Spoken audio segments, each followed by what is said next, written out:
યુદ્ધ અને આંતરરાષ્ટ્રીય તણાવ વચ્ચે જ્યાં અનેક દેશોમાં મુસાફરો મુશ્કેલીમાં મુકાયા છે, ત્યાં અબુધાબી સરકારે માનવતાનો એક મહત્વપૂર્ણ દાખલો આપ્યો છે.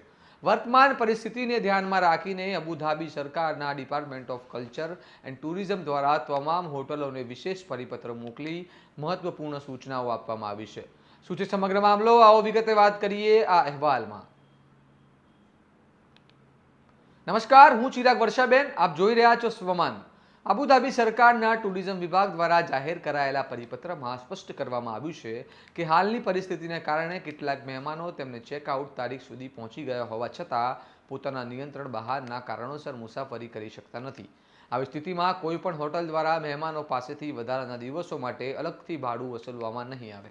પરિપત્રમાં હોટલ સંચાલકોને સૂચના આપવામાં આવી છે કે મહેમાનોને સ્થિતિ સામાન્ય ન થાય ત્યાં સુધી રહેવાની પરવાનગી આપવામાં આવે અને વધારાના દિવસોના સંપૂર્ણ ખર્ચ માટે હોટલો department of culture and tourism અબુધાબીને ઇન્વોઇસ મોકલે તે રકમ સરકાર દ્વારા ચૂકવવામાં આવશે.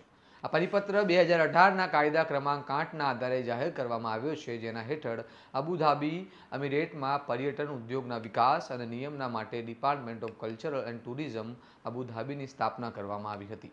હોટલોને જણાવવામાં આવ્યું છે કે સંબંધિત બિલ BCMOPERATIONS@dctabudhabi.ae ઈમેલ સરનામે મોકલવા.